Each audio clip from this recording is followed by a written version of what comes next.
Okay.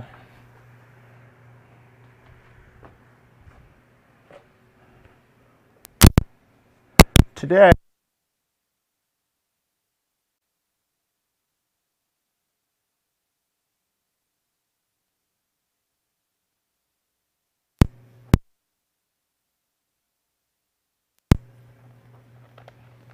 howdy. Today's going to be a slow one. It's one I'm going to try to have a little chat because I just had a little chat with my youngest and kind of rocked my world a little bit. What she told me were some things I kind of always suspected but never kind of thrown out there. And trying to see how this whole thing's going to work. Try to have a little chat. Oh my goodness. Had a little chat with my youngest. The delay. Ben and Julie, hey, what's happening? Peace. So I was sitting out and I was talking to my youngest about sacrificing and how I didn't make enough sacrifices when I was young and therefore I'm probably paying the price now.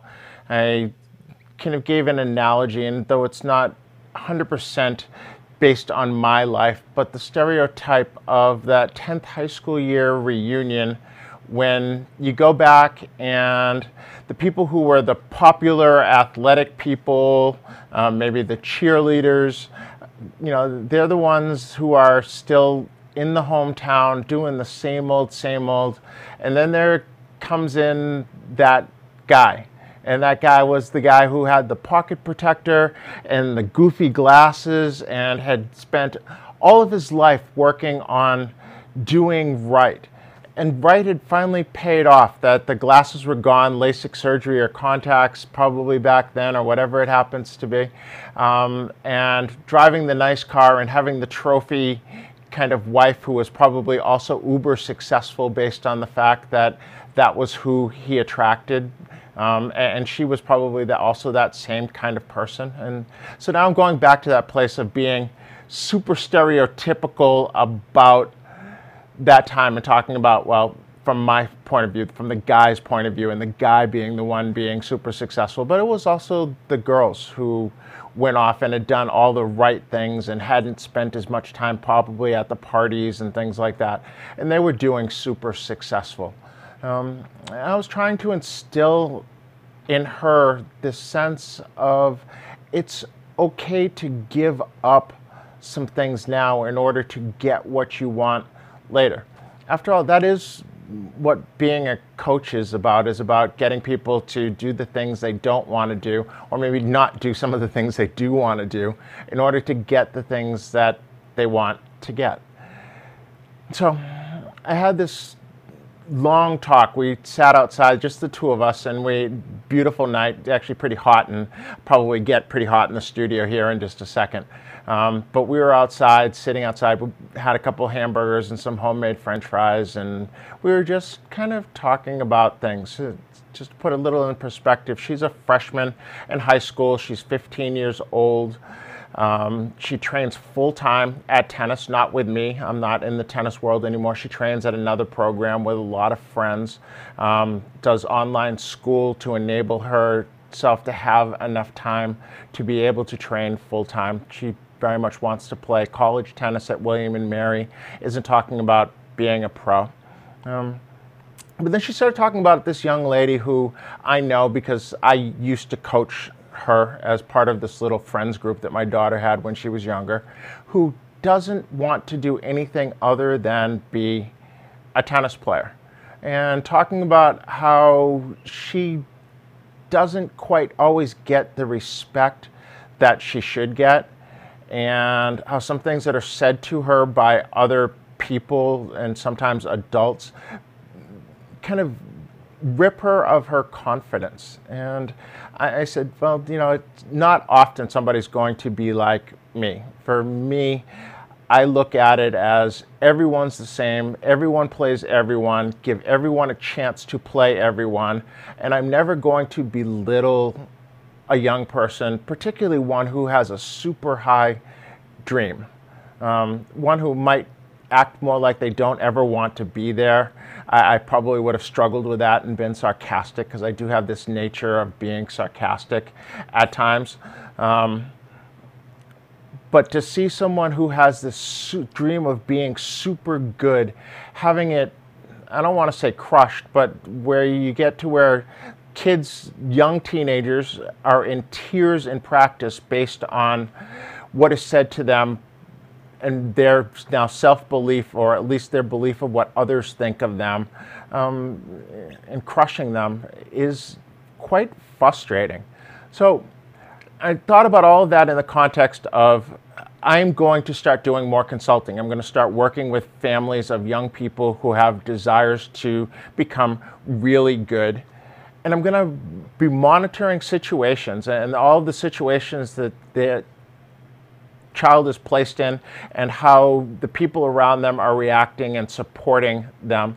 And I don't ever want somebody to be given favoritism. I want them to be given what they deserve. I want them to work really hard for all of the things that they get. But when they do work really hard, and when they do show themselves to be that person who wants it, I expect everybody who comes in contact with them, or everyone who is allowed to come in contact with them, and I say allowed because it truly is a privilege to be able to have the opportunity to impact somebody else's kid's life. It's a privilege. And anyone who takes that for granted, shame on you. And it should be ripped away from you in a heartbeat, and you should never be given the chance to touch somebody else's kid's life. So I'm going to do more consulting, and I'm going to work with families to make sure that they're in good situations. And when they're not, I'm going to try to help shape situations for them which are specific and particular to them, which are really good. Because it's what they deserve. In some cases, people are spending thousands and thousands of dollars per month. I once had a 10-year-old who I was coaching, who I know their parents spent over $50,000 the year the child was 10 years old, in order to support their tennis. In that case, it paid off. The child did extremely well over time. But there are a lot of people spending that much money and more, and just believe that because they're spending that much money, their kid's going to be taken care of. And that is not the case.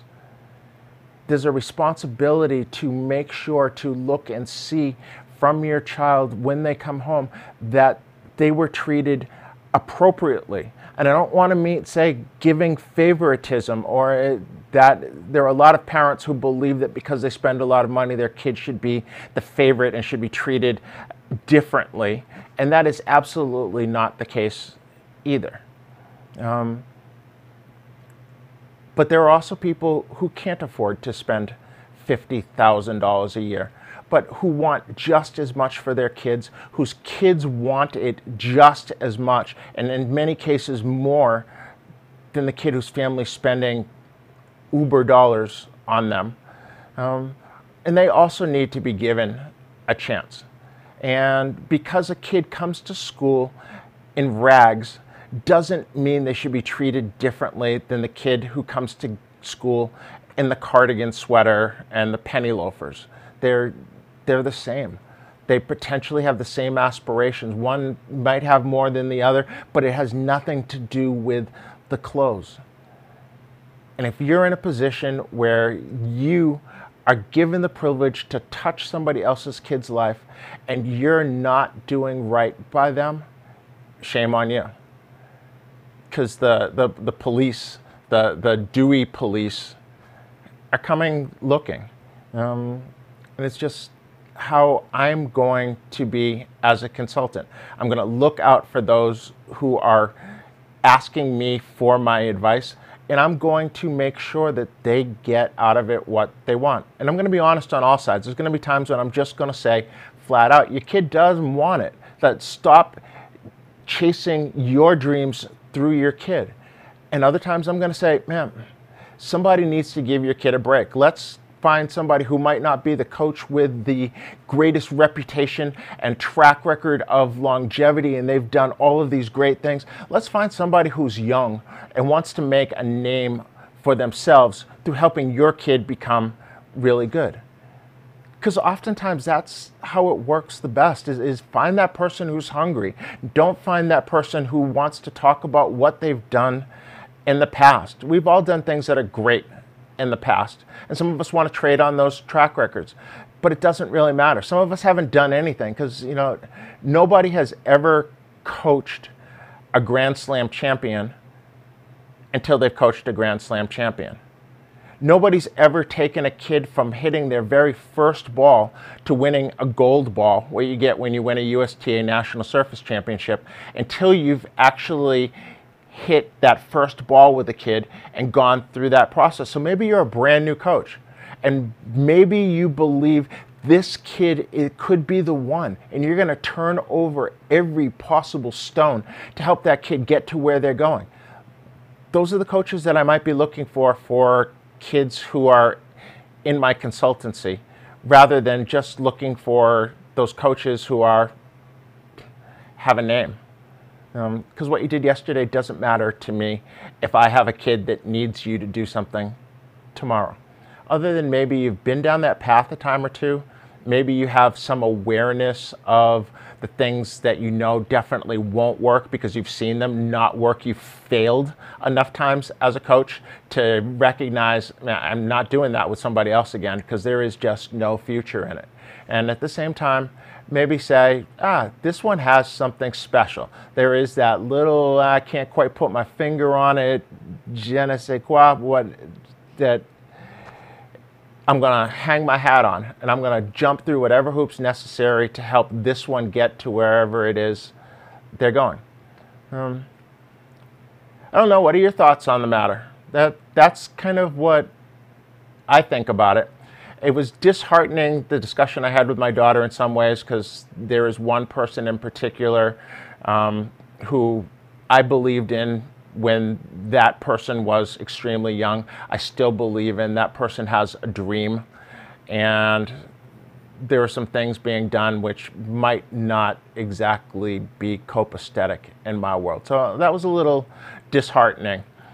To hear my 15-year-old have a discussion with me where she just got some things at a much higher level. When we started talking about sacrificing some things, and she started talking about, I mean, like when I didn't want to go away on vacation because I felt like I needed to train, and I'm like, whoa, I guess you recognize when some of those things are happening. So she's growing up a lot, and that was a great opportunity to have for me to sit out and talk with my daughter and recognize where she is in her development as a young person, as a 15-and-a-half-year-old who has some dreams that are somewhat past her immediate grasp. So she has to work hard enough at them and smart enough over a period of time in order to reach where it is that she says that she wants to go. So good to know that she's kind of engaged in the process mentally. So I was very much enjoying that conversation with her.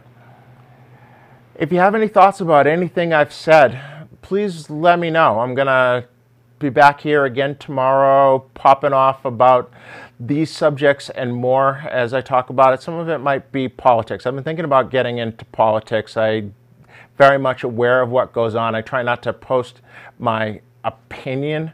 I try to listen to and dissect other people's opinions and have a better understanding of where they're coming from. But I might kind of start throwing out my own opinions. Unfortunately, I believe my opinions are closer to the center, and I get why politicians in the center are running away from politics, because all at this point in time it means is you're getting blasted from both sides, because people are much more willing, much more likely to talk about the things that they dislike about somebody's point of view than the places where we have commonalities. And so I think we've lost that. But I can sit here in front of a camera and throw out my opinion, and you can blast me down below in the comments. You can be trolls if you want. Come on, troll away. I've never been shy about expressing my opinion. I think I have ones which are somewhat rational, take into account what both sides believe, and then draw my own opinions, which often have some validity on both sides. So I might do that more. Not really sure. Not sure how that's going to play out. I'd love to have kind of show where somebody's sitting with me and we're talking about some of those issues. Well, it was originally, I might as well break it out, going to be the IPA show. We're going to sit down over a beer and talk about some stuff with some people and let the chips fall where they may. But at the end of the day, we were going to enjoy a beer. We were going to enjoy each other's company. And it was going to be okay to have a difference of opinion, because that's how it used to be. It didn't used to be I was friends with people who believed what I believed and believed everybody else was the enemy. We just didn't live in those silos, which seem to have, I don't know, grown up all around us everywhere. So I'm going to be that place in the middle if I choose to jump into that political arena. I believe all politics are local. So looking at issues here in my hometown of Frisco, Texas, some Texas things that are specific, I was somewhat saddened. So let me jump into that for a second. I might as well have a long rant since I'm here. Texas was the one that was put forth as the leader in this. I believe it was either 6 states or 8 states who filed suit to end DACA. Some of the other states were ones which I would not have chosen to live in. One other I have chosen to live in, but only because it was right over the border from someplace else I was living. And so I lived there for a very short period of time and believed it was not the kind of place I wanted to be long term. So I live in Texas, and Texas is trying to overturn DACA, where if they're successful, it would get turned around tomorrow. I'm not saying that my opinion on DACA is still being formed. Let's put it that way. I believe they are young people who know home other than here, because most of them were brought here at such a young age. In some cases, they don't even speak the native language anymore. They were that much immersed into the U.S. culture. So are they now left as people without a home? I'm not really sure. Yet at the same time, I also believe that we need to be a nation of laws. And if we have set forth laws which say that there are certain ways under which someone can emigrate to the U.S. or immigrate to the U.S., then we need to uphold those laws. And if someone chose to break them, there is consequence to action. That's just the reality. And maybe those adults didn't recognize that the consequence to those children they were bringing with them were going to be what they are. But not understanding consequences doesn't provide automatic forgiveness for the actions. So I'm not really sure. Those are young people who are left in a really lousy place. What should we do? I don't know. I'm still understanding. But what I know is, while we're figuring it out, we can't just throw those kids away. And that's what it seems like Texas, along with, I should probably look up the article. I believe it was South Carolina, Arkansas, Louisiana, Alabama. I'm not sure. There's probably another one in there somewhere. I believe Nebraska was another. That we can't just throw those young people away. So I'll be thinking about that one. I'll be talking about it. If you have some opinions on it, please throw those opinions in the comments, and gives me more food for thought. So for all of you who have come, Christy and Alexander and Bruce and all of the others, I appreciate the fact that you have come and joined me. So there are some things on here as I look that says, bring them on camera. And I'm not sure exactly how you bring someone on camera when you're doing this. So I'm going to have to look at how this whole Facebook Live thing works. If you're on YouTube, I didn't bring up the YouTube chat if you're watching there, but please leave comment down below. Like, subscribe, hit the notification bell, all that fun stuff that we get to do as we try to build stuff. And I'm going to go and finish my IPA. Maybe go spend a little more time talking to my daughter. Hope you have a great night. Peace.